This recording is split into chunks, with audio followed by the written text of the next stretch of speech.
네, 십계명을 보면은 제가 계속 얘기하는 거는 그 십계명에서 반반은 아니지만 첫 번째 네 법과 나중에 6법 그렇게 갈라졌다고 그랬죠.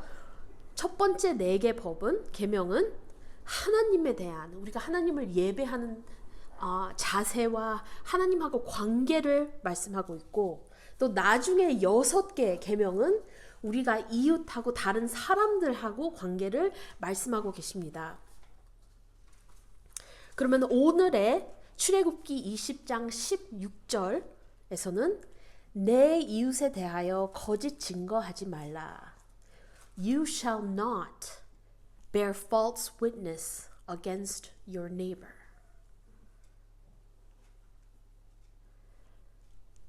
간단합니다. 이 계명도 다른 계명 같이 간단한데 여기서 참 간단하지만 또 깊이가 있어요.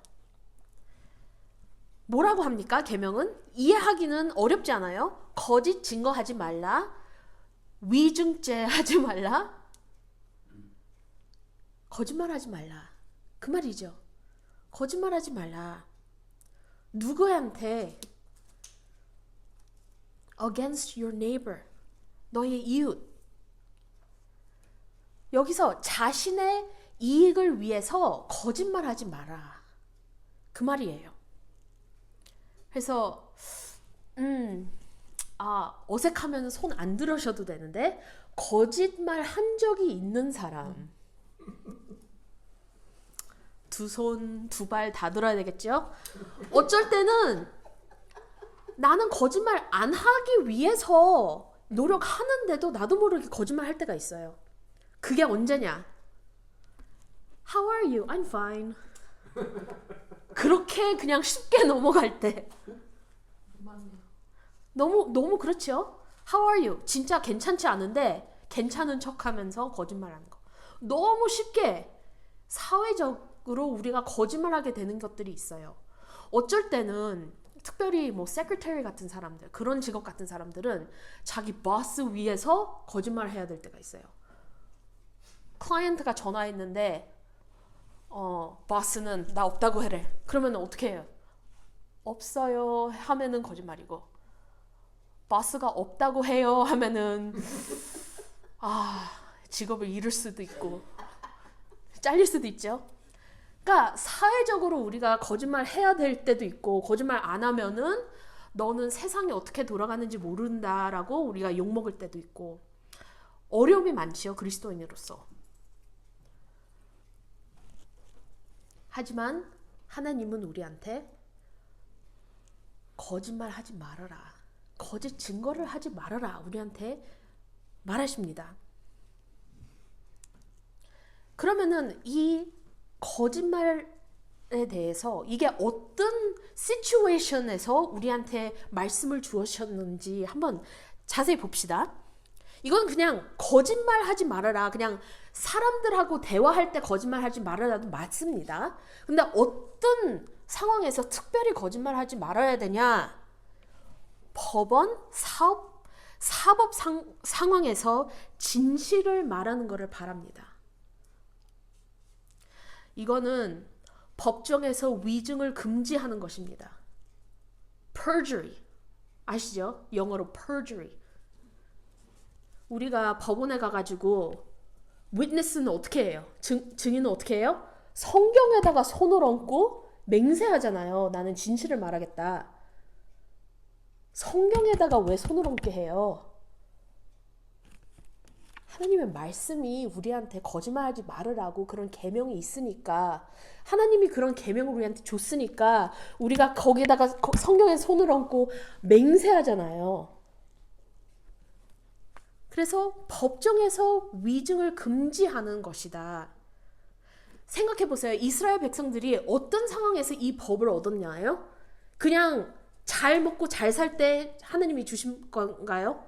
아니잖아요. 언제예요? 광야에 있을 때 하나님이 사회를 만들어 가면서 하나님의 나라, 하나님의 백성을 만들어 나면서 거기 사회에 대한 법들을 그 이스라엘 백성들한테 주면서 거짓 증거를 하지 말아라. 왜 그런 법을 주었을까? 그거를 생각해 봐야 됩니다. 이거는 그냥 착한 사람, 악한 사람 그것만 구분하는 게 아니라 더 깊은 의미가 있습니다. 생각해 보세요.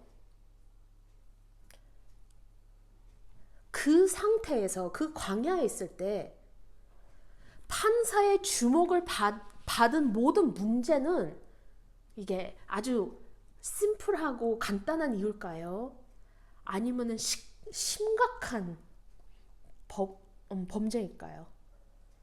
판사 그 상태에서 판사 앞에까지 나갈 정도였으면은 참 심판에서 사람이 죽을 만큼 심각한 그런 문제 갖고 나갔습니다.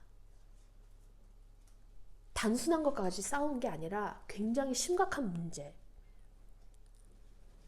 우리가 특별히 그때 요즘에는 뭐 DNA도 있고 CCTV로 다 찍은 것도 있고 그런 컴퓨터로 그 인포메이션을 체크할 수 있는데 옛날에는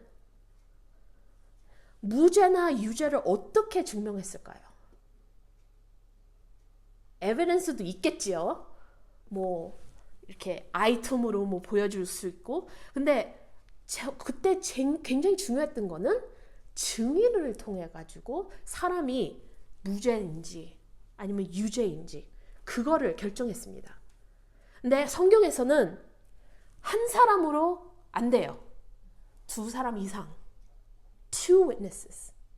그래야지 이 사람이 유죄를 졌다. 그 사람이 죄인이다. 그거를 판단합니다. 그러니까 거짓 증거하는 거. 이 위증죄는 굉장히 심각한 문제예요. 왜냐면은 consequence가 굉장히 큽니다. 성경에서 어느 정도로 이거를 중요하게 여겼냐면은 신명기에 보면은 19장에 신명기에 나오지요. 18절에서 19절을 보면은 거짓 증인에 대한 처벌은 피고인에게 부과되는 것과 동일한 것입니다. 그렇게 나와요. 그러니까 피해자가 받을 죄를 거짓 증거한 사람이 받게 되는 거예요. 그만큼 심각하게 생각하는 거예요. 그만큼 하나님이 거짓 증거, 거짓말하는 거를 싫어하신다. 그만큼 중요한 문제다. 이거는 우리가 그냥 말 실수했다 그 수준이 아니라 네가 거짓 증거를 하면은 다른 사람 벌을 네가 받아야 된다. 그 정도로 가는 거죠. 세상이 다 거짓말 한다고 생각하면 얼마나 무서울까요? 제가 인터넷에 많이 찾아봤어요. 근데 이런 스토리들이 너무 많더라고요. 최근에 영화로 나왔는지 나올 건지는 확실히 모르겠는데 이야기가 있어요. 풋볼 플레이어 흑인 남자 아주 하이스쿨에서 열심히 라인베커 하는 남자애가 있었는데 성폭행했다고 어떤 여자가 신고를 했어요. 감옥 가죠. 그러니까 위트니스도 없고 그냥 그 여자 혼자 accusation 하고 그리고 DNA 에비던스 그런 것도 없지만 그래도 accusation을 네가 했다 그러고 고발하니까 감옥을 갑니다. 5년을 넘게 감옥에 있다가 그 여자가 소셜 미디어에다가 고백을 했어요. 거짓말이었다고. 인생을 망친 거잖아요. 남자의 인생을. 근데 이런 스토리가 많이 있어요. 어떤 남자는 44년 동안 감옥에 갇혀 있었어요. 그러니까 거짓 증거가 얼마나 무서운 건지, 얼마나 사람을 망가뜨리고 죽이는 건지 그런 거를 우리가 생각해 봐야 됩니다. 그러면은 우리가 왜 거짓 증거를 하면은 안 되는지 한번 생각해 보세요. 크게 3 reasons. 크게 세 가지 이유가 있습니다. 첫 번째는 우리 하나님 때문에. 하나님 때문에. We are the image bearers of God. Image bearer.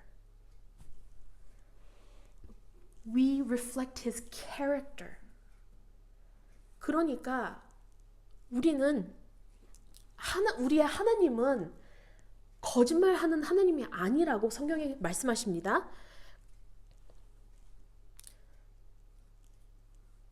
Numbers가 뭐지? 한국말로 민수기 23장 19절에 그렇게 나오고 그 타이러스 1장에도 그렇게 나오죠. 우리 하나님은 거짓말하는 하나님이 아니다. 인간같이 거짓말하는 하나님이 아니다. 얼마나 다행이에요. 우리 하나님은 우리한테 거짓말하지 않는다는 게. 성경에 많은 약속들이 있잖아요. 하나님이 거짓말하면 그걸 어떻게 믿어요? 얼마나 불안해요. 어떤 약속을 어길까? 어떤 약속은 하나님이 유지할까? 우리는 불안한 마음이 없잖아요. 왜냐하면 우리 하나님은 진실하신 하나님이니까. 우리한테 거짓말을 하시는 하나님이 아니고 진실을 말씀해 주신 하나님이니까 우리도 하나님같이 행동을 해야 된다. 왜냐하면 우리는 하나님의 아이니까. 그것만 아니라 성경에서 굉장히 명확하게 하나님이 거짓말쟁이를 싫어한다는 말씀이 많이 나옵니다. 어디서 나오냐? 잠언에 제일 많이 나와요. 잠언 12장 22절 보면은 거짓 입술은 여호와께 미움을 받아도 진실하게 행하는 자는 그의 기뻐하심을 받느니라. 진실하는 사람은 하나님이 기뻐하고 거짓 입술은 여호와께 미움을 받아도 그렇게 나와 있죠. 미움이라고 나오는데 영어 성경으로 보면은 조금 더 심해요. 미움보다. Lying lips are an abomination to the Lord. 그냥 하나님이 싫어하는 게 아니라 abomination to the Lord. 그렇게 나오죠. 시편 5장 6절에는 이렇게 나옵니다. 거짓말하는 자들은 멸망시키시리라. 그냥 놔둔다고요? 아니죠. 멸망시키시리라. 여호와께서는 피 흘리기를 즐기는 자와 속이는 자를 싫어하시나이다. 그렇게 나와 있어요. 그리고 다시 잠언 19장 9절로 가면은 이렇게 나와 있어요. 거짓 증인은 벌을 면하지 못할 것이요 거짓말을 뱉는 자는 망할 것이니라. 그래서 하나님이 거짓말하는 사람을 좋아하는 거예요? 싫어하는 거예요? 너무 명확하게 나오죠? 싫어합니다. 거짓말하지 말아라. 나는 거짓말하는 사람을 싫어한다. 미워한다. 그리고 가만히 안 둔다. 너는 벌을 받을 거다. 하나님이 그렇게 말씀을 하십니다. 근데 이 거짓말하는 게 그냥 이 9번째 계명에서만 관련되어 있는 게 아니라 3번째 계명하고 또 연관이 돼 있어요. 3번째 계명이 뭔지 기억하시나요? 출애굽기 20장 다시 돌아가서 보면은 3번째 계명은 너는 내 하나님 여호와의 이름을 망령되게 부르지 말아라. 그렇게 나와 있죠. Do not take the name of your Lord God in vain. 이게 무슨 말이에요? 하나님의 거룩한 이름을 네 거짓말로 인해서 욕되게 하지 말아라. 하나님 얼굴에 먹칠하지 말아라. 너의 말로 인해서 네가 말하는 것으로 인해서 네가 거짓말하는 거에 인해서 하나님을 욕먹히지 말아라. 그래서 9번째 계명하고 3번째 계명하고 연결이 됩니다. 우리는 그리스도인이죠. 그러면 그리스도인은 뭐예요? 성경에서 뭐라고 합니까? 우린 예수 믿는 사람으로서 우리는 ambassadors for Christ라고 부르잖아요. 우린 그리스도의 대사이잖아요. 우리는 하나님의 자녀이잖아요. 그러면 우리 아버지가 거짓말하지 말아라 하고 우리 아버지도 거짓말하지 않는데 우리는 거짓말하면은 어떻게 됩니까? 우리는 하나님의 자녀가 아니라 마귀의 자녀가 되죠. 그래서 우리가 말하는 것 너무 어려워요. 왜냐하면 너무 쉽게 나오니까, 생각 없이 나오니까. 우리가 말하는 게 하나님을 reflect 해야 되는 거예요.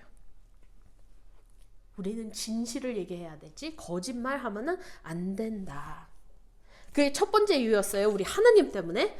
그러면은 우리가 왜 거짓 증거하지 말아야 됩니까? 두 번째 이유. 사회의 파괴적인 행위였기 때문입니다. 사회를 파괴하는 일이에요. 모든 사람들이 거짓말하면은 좋은 사회가 나올까요? 악한 사회가 나올까요? 우리가 아까 처음에 그 법을 어느 circumstance, 어느 상황에서 이스라엘 백성들한테 줬는지 봤잖아요. 그냥 거짓말하는 것도 말하지만 그거에서 더 중요하게 법원, 사법 상황에서 진실 말하기를 우리 성경 말씀이 그 말씀을 주잖아요. 법정에서 위증을 금지하는 것. perjury, do not perjure. 증인이 항상 거짓말을 한다면 얼마나 혼란스러울까요? 세상이. 제가 신학생이었을 때 바이오그래피 하나를 읽었는데 지금까지도 한 라인이 굉장히 그냥 생생합니다. 그래서 이 말씀을 했을 때 그게 딱 떠올라가지고 인터넷으로 검색했죠. 찾았어요. 그 센텐스를. 무슨 바이오그래피냐면 아도니람 저슨이라는 굉장히 유명한 미셔너리였습니다. 그 사람은 1813년에 버마로 들어가가지고 선교를 했는데 너무나 고생을 합니다.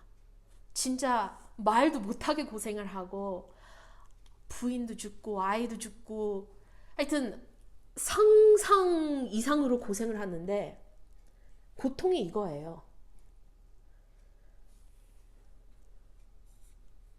처음에 도착했을 때 이제 문화를 배워야 되고 언어를 배워야 되고 근데 그 사회가 무슨 사회냐면은 그 사람이 다이어리에 이렇게 썼어요.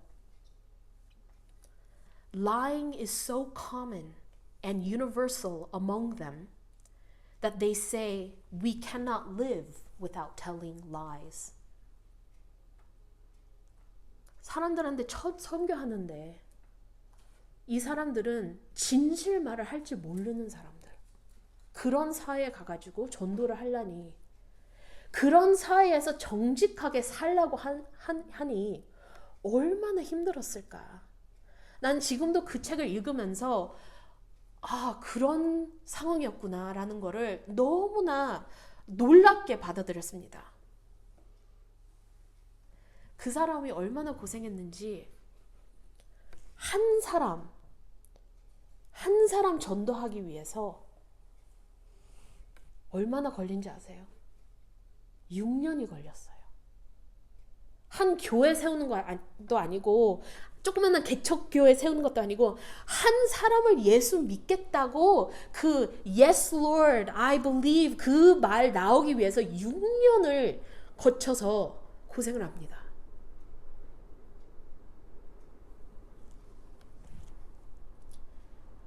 얼마나 무서울까요?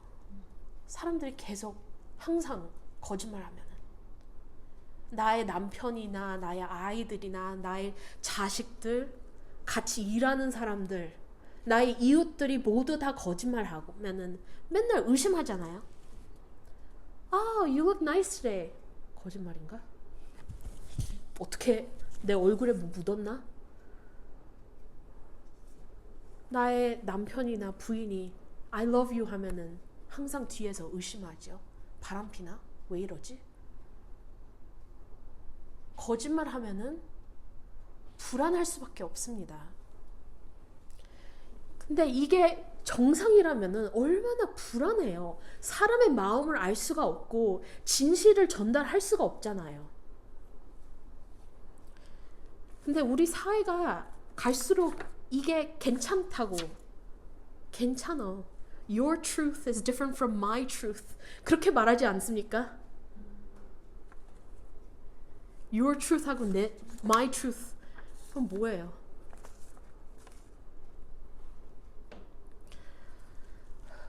부정직함으로 인해 고통 겪는 사람은 누구입니까?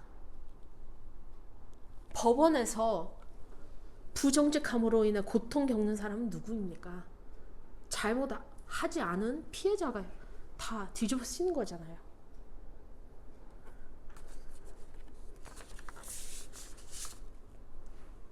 세 번째로 크게 왜 우리는 거짓 증거하지 말아야 되는지 아세요?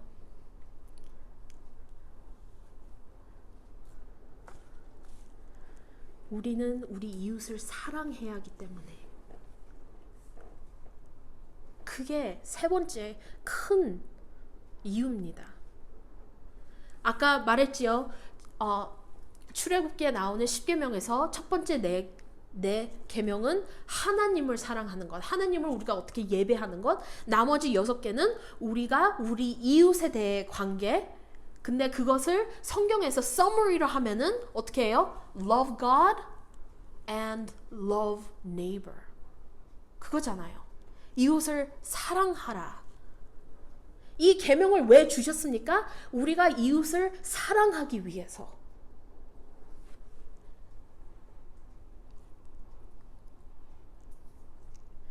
근데 이게 크리스천한테 참 어려운 것 같아요.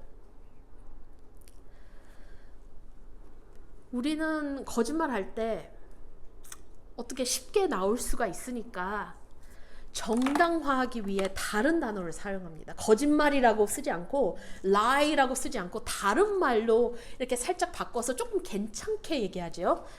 영어로는 little white lie, white lie, not black lie, white lie. 조금 뭐 you look nice today. 그렇게.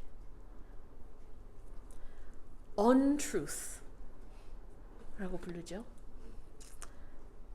mistake, 그냥 조금 말실수했다라고 하죠. 농담이었어 넘어가죠. 어쩔 때는 생략해서 그냥 넘어가죠. 그것도 거짓말이에요. 그러면 어쩔 때는 과장해서 거짓말합니다. 너무 쉬워요, 거짓말하기가. 근데 이거는 자신을 속이는 거지, 거짓말은 거짓말입니다. 이거는 죄입니다. 계명을 어기는 거고, 그래서 하나님의 말씀을 어기는 거예요. 그리고 거짓말 할 수 있는 방법도 많아요. 제일 흔한 거, gossip. 말을 많이 하고 사람들에 대해서 막 얘기하면은 gossip하게 쉽고, 그리고 소문 내기가 쉽습니다. 진실을 증거도 하지 않고 그냥 재밌으니까 들은 대로 또 과장하면서 기뻐하지 않습니다. 이거는 하나님이. 특별히 성경 공부나 믿는 사람들이 모여서 이거 하기 너무 쉬워요. 안 하려고 하면서도 하기가 너무 쉬워. 어떻게 하냐?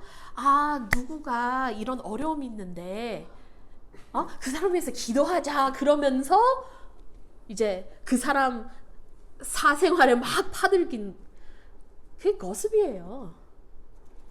그거는 그 사람 위해서 얘기하는 게 아니라 나 재미 위해서 하는 거예요. 내 마음을 잘 살펴봐야 됩니다. 자리를 피하세요. 그거 할 때 나도 하고 거리를 둬야 됩니다. 왜냐면 나도 모르게 나오니까. 나도 모르게 재밌게 들으니까. 거기에 참여하지 않는 게 우리 이웃을 사랑하는 거예요. 어쩔 때는 침묵이 우리가 이웃을 사랑하는 겁니다.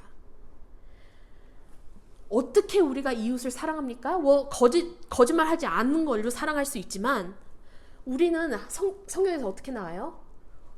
We love your neighbor as yourself. 내 자신을 사랑하는 만큼 이웃을 사랑해야 된다. 그러면은 내가 그 상황에 있었을 때 그 사람들이 나에 대해서 그렇게 막 말을 할 때 가만히 있고 싶냐? 욕하고 싶지.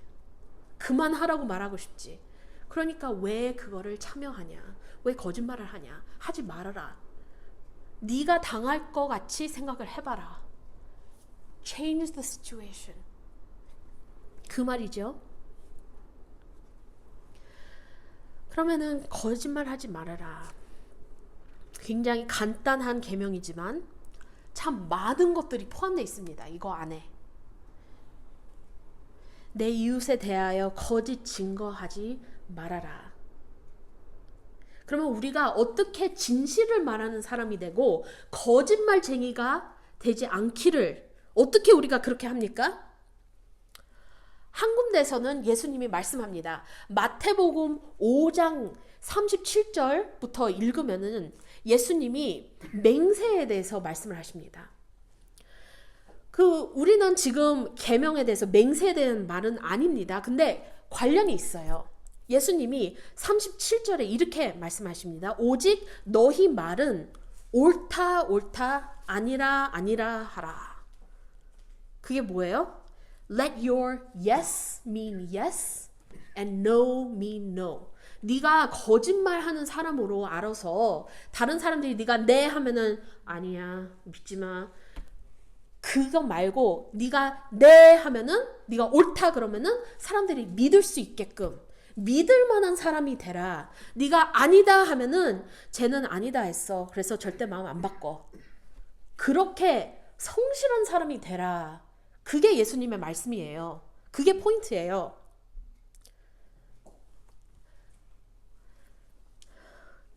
이게 이 계명의 정욕입니다. 애플리케이션이 이거예요. 성실한 사람, 정직한 사람이 되어라. 거짓말하지 말고 맹세할 필요도 없이 너는 맹세할 필요도 없다. 이렇게 맹세할 필요도 없다. 네가 예 아니면 아니요 하면은 그 말을 믿을 수 있는 사람이 되어라. 그게 적용입니다.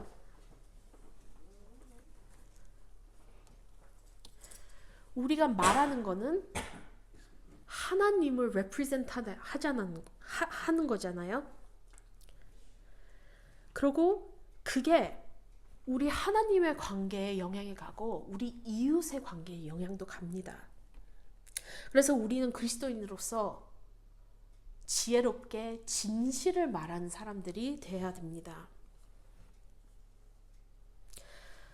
거짓말하는 사람은 어떤 사람이에요? 성경은 요한복음 8장 44절에 이렇게 나와 있어요. 너희는 너희 아비 마귀에게 났으니 너희 아비의 욕심대로 너희도 행하고자 하느니라. 그는 처음부터 살인한 자요 진리가 그 속에 없으므로 진리에 서지 못하고 거짓말을 말할 때마다 제 것으로 말하나니 이는 그가 거짓말쟁이요 거짓의 아비가 되었음이라. 거짓말하는 사람은 누구의 자녀예요? 하나님의 자녀가 아니에요. 사탄의 자녀가 되는 거예요. 거짓의 아비가 되었음이라. Father of lies. 그러니까 누구예요? 사탄이죠. 우리가 예수를 진정하게 믿고 예수 그리스도가 우리를 구원했다고 믿는 사람이면은 우리는 옛날 사람을 버리고 새 사람이 됐잖아요. 우리는 새로 구원받고 새로 태어난 사람인데 왜 옛날 사람 같이 왜 마귀의 자녀 같이 거짓말하냐? 너는 새로운 사람이 됐다. 그래서 거짓말하지 말아야 된다. 그게 골로새 3장 9절에 나오는 말씀이잖아요. 너희가 서로 거짓말을 하지 말라. 옛 사람과 그 행위를 벗어버리고 새 사람을 입었으니 라고 나와 있죠. 그러니까 거짓말하고 중상하는 대신 우리는 뭐를 해야 돼요? 거스하고 거짓말하고 과장하고 그런 말 하지 말고 대신 뭐라고 해야 됩니까? 성경도 그거를 대답해 주지요. 에베소서 4장에 거기 나와 있는데 4장 29절 이렇게 나와 있어요. 무릇 더러운 말은 너희 입 밖에도 내지 말고 오직 덕을 세우는데 소용되는 대로 선한 말을 하여 듣는 자들에게 은혜를 끼치게 하라. 더러운 말 하지 말고 거짓말이 그 안에 포함되어 있죠. 그 대신 뭐를 하라고요? 덕을 세우는데 소용되는 대로 선한 말을 하라. Build each other up. 그렇게 나와 있죠. 누구를 사랑하면은 그 사람을 깎아내는 말을 하지 말고 그 사람을 덕을 세우는 말을 해라. 대신 힘을 줘라. 그 사람을 친절하게 대화해줘라. 하나님의 사랑을 보여줘라. 우리가 받은 만큼 하나님의 자비로움과 사랑을 그 사람한테 보여줘라. 그게 말씀입니다. 우리는 거짓말하는 사람들이 되지 말고 거짓 증거를 특별히 우리 이익 위해서 거짓말하지 말고 진실을 말하는 하나님의 자녀가 됐음을 원합니다. 기도하겠습니다. 하나님 아버지 감사합니다. 우리가 이 말씀을 들으면서 진실을 말하는 사람을 꿈을 꾸게 해주세요. 우리가 각자마다 진실을 말하는 사람이 될 수 있게 해주시고 또 이 교인들로서 이 교회에서는 진실을 말할 수 있는 교회가 될 수 있고 그리고 누가 말을 하면은 누가 거짓말하는가 의심할 필요 없이 눈치 볼 필요 없이 참 그리스도인들이 하나가 돼서 그리스도인들 진실을 말하는 그리스도인들 진실을 말하는 나라 진실을 말하는 세계가 될 수 있게끔 도와주세요. 이러므로 우리가 서로 이웃을 사랑할 수 있는 그런 사람들이 될 수 있게 해주세요. 우리가 사람들을 죽이는 말을 하는 게 아니라 서로 덕을 세우는 말을 하면서 서로 사랑을 보이면서 한 사람마다 한 상황마다 우리가 거짓말하지 말고 우리가 죄에 빠지지 않고 우리가 이웃을 사랑할 수 있게 나아갈 수 있게 도와주시옵소서. 감사합니다. 모든 말씀 예수님의 이름으로 기도합니다. 아멘.